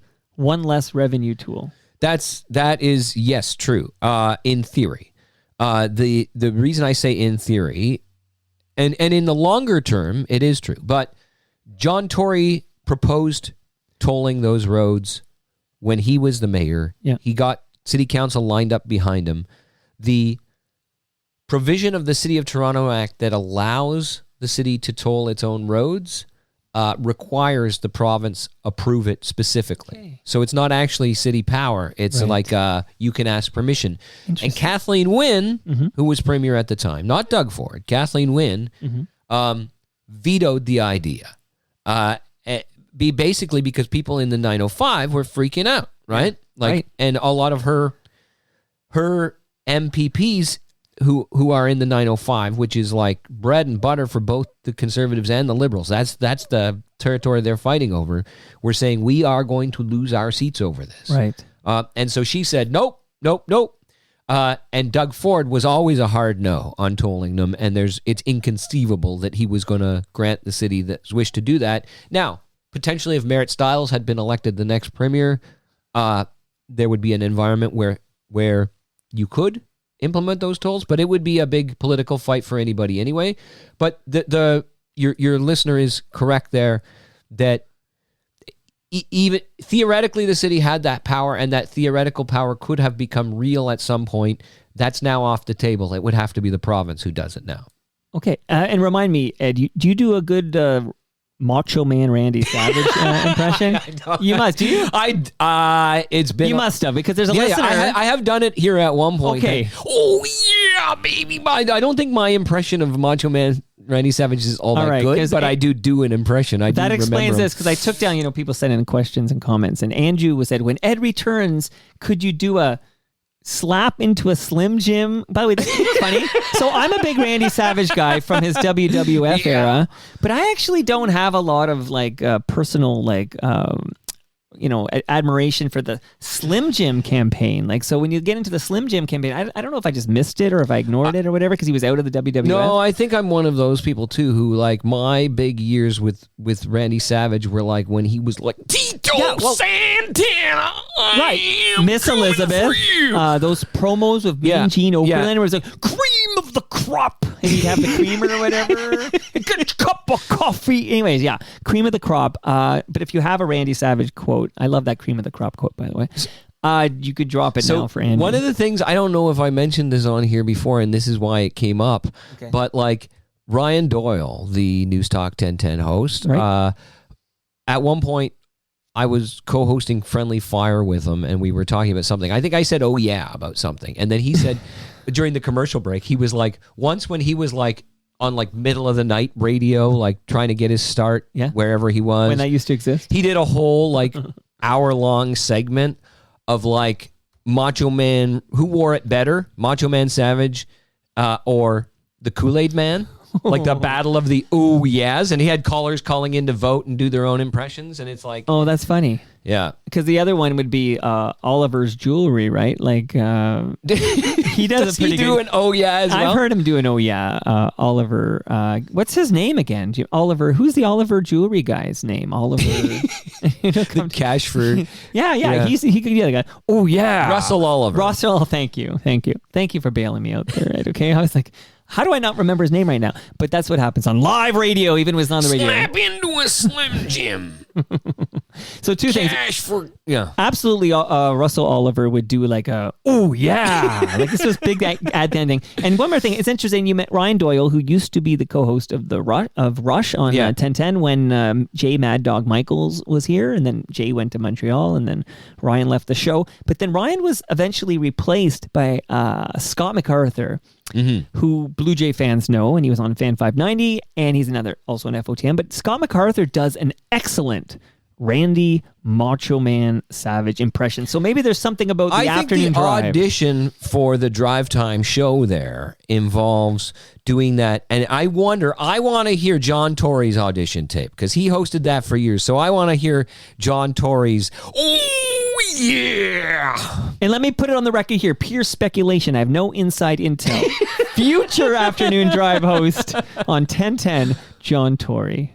Okay, that's recorded. You're saying that's your prediction? That's an unsubstantiated rumor I'm starting on this program right now. Lanrick Bennett, speaking of FOTMs, Lanrick Bennett Jr. says, Ed spent many years living in D.C. You live in the suburbs of D.C. Were you living in D.C.? I was living about a quarter mile from the district line, so in Bethesda, Maryland. Okay, I gotcha. In Maryland. But I was working every day in D.C. It's like if you lived in Mississauga. Yeah. Right. Wondering if he had any insights on urban environment that he lived in. There might be a word missing there. Getting around by foot, bike, or public transit. What can Toronto copy and paste? I butchered that. But the problem is with the copy and paste part, because I could talk about what DC does, some things it does really well, right? And, we say it's like living in Mississauga, but it really isn't like living in Mississauga. Where we lived was geographically, like, I was the same distance from the White House in Bethesda, Maryland, as my house in Bloor West Village is from City Hall. Oh, wow. Like, so DC is a small city. Tiny. Right? And the suburbs of it, Silver Spring, Maryland, Arlington, Virginia, Alexandria, Virginia, Bethesda, Maryland, like Tacoma Park, like there's a Chevy Chase. The suburbs are much bigger than the city itself. But so here's some things that they do really well. And it will be no surprise to people to find that it's a beautiful city. Both in sort of how they've laid out the monuments and the parkland, and the buildings surrounding them, but also the trees and ravine system there. It's just a gorgeous place to walk around. The architecture is beautiful. You can tell when you see it that it was a city that was planned, like before it was ever built, before any of it was ever built. it was like sketched out on a map with a grand plan for what a capital city would be like, and it could be awe-striking. And then they built that, and they built it out over the course of 200 years, right? And I think Toronto's a different kind of city. It's like an accidental city where it's sort of sprawled out, and its most charming and lovable places, you think of something like Kensington Market, are not pretty to look at. They're not awe-inspiring in their grandeur or their aspirations. It's like what's made them great is the way people have used them, right? And so I don't know that that's a thing you could translate. But I do think when I go to some of the public spaces in Washington, D.C., and that includes, the National Mall that everybody knows from TV, but it also includes places like the new Anacostia Park on the southeast side of the river, which is like the 97% Black portion of Washington, D.C., which used to be called Chocolate City because it was a majority Black population city. By the African American community there would call it that. It wasn't a derogatory term; it was a term of pride. The poorest part of Washington, D.C. is Anacostia, and the new Anacostia Park along the riverfront is just gorgeous. It's just beautiful. They do not skimp on public spaces there in Washington, D.C. They make them places that both visitors and local residents will not just admire, but that will often take your breath away with how beautiful they are, with how the amenities that they provide and the quality of them. And I think in Toronto, we have some quirky and nice public spaces, especially some of the parks we've opened in the last few years. Corktown Common, that Love Park, or that weird dog fountain, Bursey Park. Right. They're both, yeah. There are some spaces that you can see we've put some thought into how this is going to look on Instagram, but how it's also going to look for the people approaching it, whether it's going to make them smile or laugh or have a moment of delight. I think we could have a lot more than that. And when I visited Corktown Common recently, I also thought we could do a much better job of maintaining it, right? Like we could not just, hire somebody to design a beautiful park, but then we could keep it up, right? Right. So that's one, is the public spaces there. I also, like, from my home in Bethesda, Maryland, could ride a gorgeous bike trail, off-road bike trail. It came, my house backed onto a ravine there. And that ravine had beside it an abandoned rail trail that has been turned into a pedestrian/cycling highway that could get me to the Canadian Embassy or the Capitol building from my house in about 35, 40 minutes on a bike. And all of it was breathtaking. Again, you're going along Ravine Valley, and then you're going along the Potomac River, and then you're driving up through the National Mall. But that wasn't the only one. There are several other, like a whole network of off-road bike trails there that connect up with the major places you would want to go, and that are really well used. And so it's a much better city in that respect for cycling than Toronto. And then in downtown, they have built out a network of protected bike lanes. Toronto is starting to really do that too. But where there's like permanent infrastructure, including sort of like really obvious left and right turn lanes just for the bikes, cut away from the sidewalk, cut out from traffic, that I think would be worth looking at. And then the third thing I'll say, I have four. The fourth one is a quick one, right? And I may have said something similar before, but the third one is I think Toronto could learn from how DC is building up some of its new neighborhoods. When I look at, there's a place called The Wharf, which is a former sort of industrial waterfront area of Washington, D.C., which is now like a big condo/hotel/restaurant and bar hotspot on the waterfront. And you could say that something like City Place or something like Liberty Village or the Distillery District have a similar kind of origin story. But when you go down there, the way they've built the network, the streetscape, the way that those buildings meet the street, and they've got cobblestone streets there. I understand that, some people say that's a accessibility challenge, like that this, there are a bunch of those kinds of things. But what you can't deny is that they've built a thriving neighborhood that is a magnificent place to walk around, an even more magnificent place to like sit on a patio and drink a beer in the summertime. They have skating out there into the river in the wintertime with light displays, again, with all these bars and restaurants and like people's balconies. And so there's a few different neighborhoods like that in Washington, D.C., where they've built up from scratch, or in formerly industrial and semi-derelict neighborhoods, the whole Navy Wharf area around their stadiums, where they've built up new neighborhoods. And we've built a lot of new neighborhoods in Toronto, and some of them are really great places to live, and some of them may well become great places to live. But I don't feel like we have, for as many condo buildings as we've built in Toronto, I don't think we've still learned how to make them be good streetscapes, like so that you can actually have a bunch of businesses in the street that make you feel like this is a great street to walk along and go into every shop. It's like,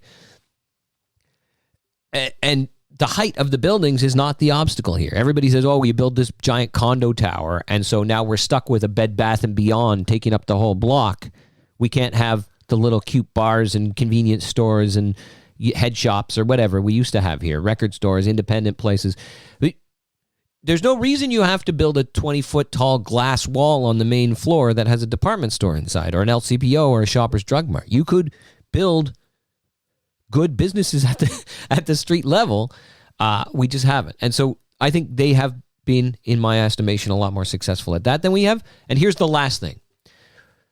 People will know if they've been reading my column, because I write one every year, that one of the things I love about the city of Toronto is that we have all these outdoor ice rinks that are completely free, and basically everybody, except if they live in Scarborough, where there are fewer, but they need to build that up. But like in much of the old city of Toronto, almost everybody can walk to a local park where they can skate. In all of Toronto, you're a short drive away from where you could skate for free. In Washington, D.C., you can still go public ice skating, but it usually costs you like $20 an hour per person to get on the ice. But all of their museums are free. Okay. And this is the Smithsonian institutions are owned by the government of the United States through an arm's length agency. They are open to the public, some of them 365 days a year, absolutely free admission all the time.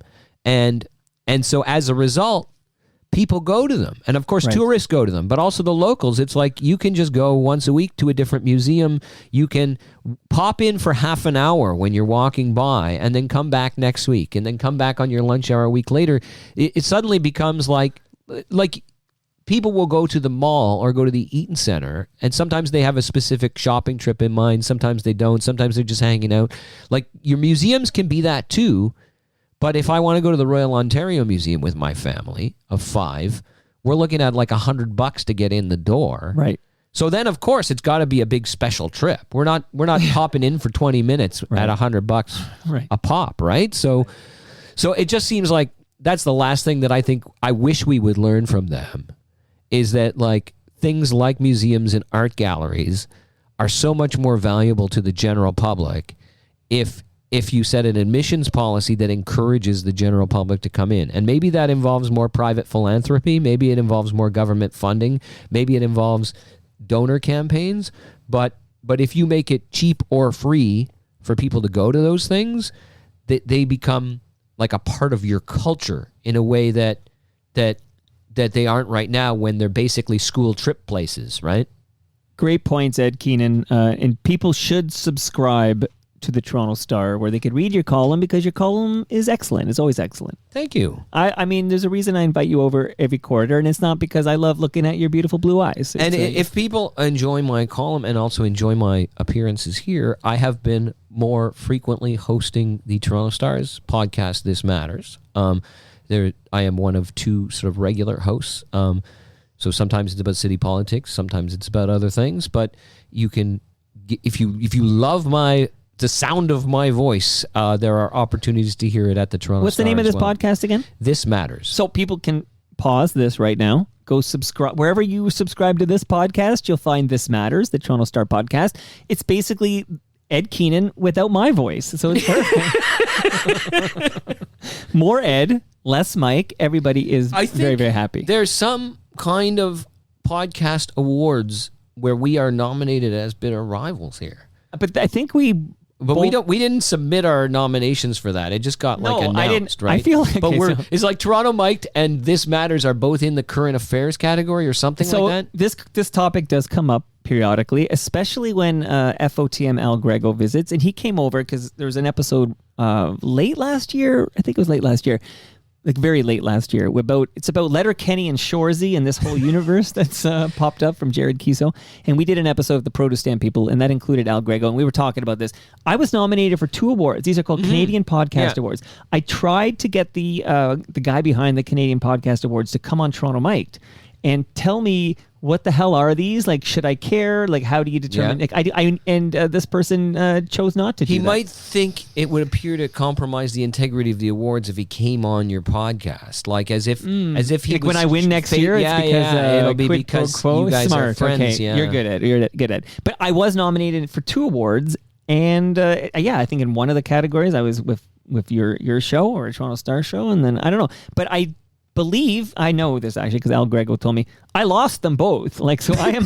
So the winners have been announced. They happened. Yeah, I know. Yeah, I don't think I won then because I think the you would've got an podcast email. team would have sent me an email. Yeah, trust me. If you guys won that award, I know what you would have done. The Toronto Star would have big press release. I'd be getting PR emails like, "Would you consider?" I get this happens. Okay, regular people like you, I'll get a PR email and it'll say, did you know the Toronto Star's This Matters podcast just won a Canadian Podcast Award?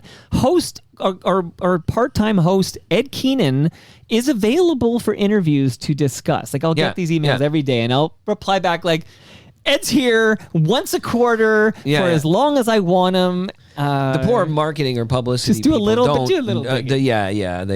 I get this a lot. A lot of time, I'm often served up guests that have been over like 10 times, and I'm like, okay, thank you so much, very much. But then again, sometimes I'm like, oh, would you talk to Randy Backman? He's getting BTO back together, and I could reply with, yes, I will talk to Randy Backman. Yes. I will talk to Randy Backman. Sign me up, baby. Sign me up. So sometimes I get good ones like that. Okay, we're winding down now. You've been amazing. We're almost done, but I have a question. This is for my personal research, and this will all make sense at one point. Have you, Ed Keenan, ever caught a Toronto Maple Leafs baseball game at Christie Pitts? Oh yeah, I have. Tell me, just briefly, tell me a little bit about like when was this in your life, and what did you think? Well, I've been to a bunch of them, but none of them when I was a kid or anything. It was I like a lot of people lived in and spent a lot of time around the Annex from the time I was in university through to my late 20s, and my wife and I lived there at Bathurst and Harvard, and then we moved out of the Annex, but still to Bloor and Ossington, early in our marriage. The first few years we were married, and at that point, so we're talking about the late 90s, but especially the early 2000s. In fact, okay, we're talking about the early 2000s. We would go semi-regularly, like I wouldn't say, like a few times a summer, right? Just walk over to Christie Pitts, watch the Toronto Maple Leafs baseball players play. Paul Spaljarek was a former major leaguer. Was one of the Butlers there at the time? Yeah, Rob Butler was playing for them, okay. Who I think has recently been managing that team. Yeah. There was a lot of great... In grade 9, when I was at De La Salle, my math teacher was a player on the Toronto Maple Leafs, but I didn't actually ever go out and see them when that was happening. He was also the Canadian Olympic baseball team. Okay. And now my brother-in-law was at one point my brother-in-law's brother was a Toronto Maple Leafs baseball player who he played professional baseball in the United States for a while. But the time when I watched was in basically the early 2000s to the mid-aughts, and I just loved going there. And of course they sell programs and hot dogs to like try and make up their budget because tickets are free. You sit on the slopes at Christie Pitts and watch high-level baseball. I took my brother-in-law, who was at the time 13 years old, with me one time, and his overriding memory of that is that he enjoyed the baseball game, but that I was like the first adult in his life who was willing to like go with him, and we would we went to the hot dog stand like 5 different times, and each of us had like 5 hot dogs, and he was just like in awe That's that the there was stuff like you an remember. irresponsible enough spendthrift of an adult to like let him gorge himself. But then one last thing about the Toronto Maple Leafs. Yeah. So we were in living in Washington D.C. or in the Washington D.C. area when I was a kid, or when I was an adult. My daughter is a baseball player. We had signed her up for a pitching clinic over the winter. We were going deeper into Maryland to go to a facility, an indoor facility, and there were some retired professional, low-level professional, like they played low A or double A professional baseball in the United States, guys still in their late 20s or early 30s, but who had basically, making a career in baseball as teachers now that they were no longer players. Not guys who had made the major leagues, but, who had that on the horizon as a possibility at some point. Good players, good teachers. But so my daughter's in the class at one point, and she's wearing a Toronto girls baseball warm up, like a training shirt, Like right? jersey? Yeah, but like a training jersey, Okay, yeah, right? Like right, the kind right. of The like pullover long ones, sleeve, yeah. but it's like made of that moisture wicking material. Like, so she's wearing it, and he says, "Toronto, did you ever play at Christie Pitts?" And she said, "Yeah, I played against a team at Christie Pitts at one point, like the Toronto play." And he was like, "Oh, that's interesting." And then, so I didn't hear the rest of that, but afterwards, I went up to him and said, "Did you play for the Toronto Maple Leafs?" And he's in an inter-county major league, and he said, "I played against them." But he had a buddy who was playing for, I think, like the London or the Guelph team. And so he said, Guelph Royals. it was like when he got released by the single A team he was playing for in the United States. He was he's telling the story. He was like kind of like depressed and like, well, what the hell do I do now? Right? Like, I'm not a baseball player anymore. And his buddy called him and said, "Come to Guelph. Like, we need good players. Just come up here." So he just like was roommates with his brother, played a year in the inter-county major league, and had good memories of it. But he always remembered Christie Pitts because it's like they don't have even any kind of stadium where they charge admission. They just like people sit up on the hill, and it's like a public park. Amazing. And just like, so there you go. No, very, very good. I'm collecting. They have new stories. owners there This all now, make so- new owners there, absolutely, and lots more to come. Maybe even on this program. So this is all my collecting stories. I had Hebsy telling me about his memories. I've got you telling me about your memories. Quick fun fact is that Dalton Pompey played, I think, about a year with the Guelph Royals before he became a Hamilton police officer. Wow. So there you go, and that's very recent. Yeah, it must have been because it's not that distant a memory that he was playing for the Toronto Blue Jays. He was left on third base in 2015, I believe, with nobody out. Okay, quick shout out to Jay Ho on the live stream, who points out, and I guess you would be able to verify, I believe he'd know his stuff. Jay Ho knows a lot about Toronto's history. Says all of the City of Toronto-owned museums are free. So maybe the difference is whether it's owned he's by talking about like Spadina House and stuff. Yeah, right? I guess so. Like if it's owned by the city, it's Yeah. free. So that's that makes sense. Although, no, I think we can leave that there. I was going to say the big museums. The City of Toronto doesn't own the museums that anybody actually wants to go to, but that's say that. unfair. That's fair. There are and I think he means the museums too that are like historical places like Mackenzie House and Spadina House and all of that. And I actually have enjoyed visiting those places, but they're not major tourist attractions, most of them. No. Yet. Not yet. All right, here's how we're closing, Ed. That's not the lowest of the low. This is how we're almost closing. So, either restate that. Tommy Ambrose, this is Toronto. This is Toronto People City. Are you familiar with the song? I am not. Okay, let's listen And for now a that moment. you tell me the name, I'm shocked that I haven't at least. Yeah, let's give it a moment. Showing you places in Toronto. That's People City,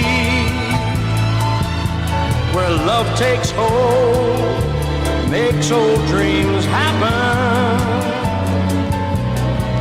She makes you feel things, so buried feelings take on old meaning.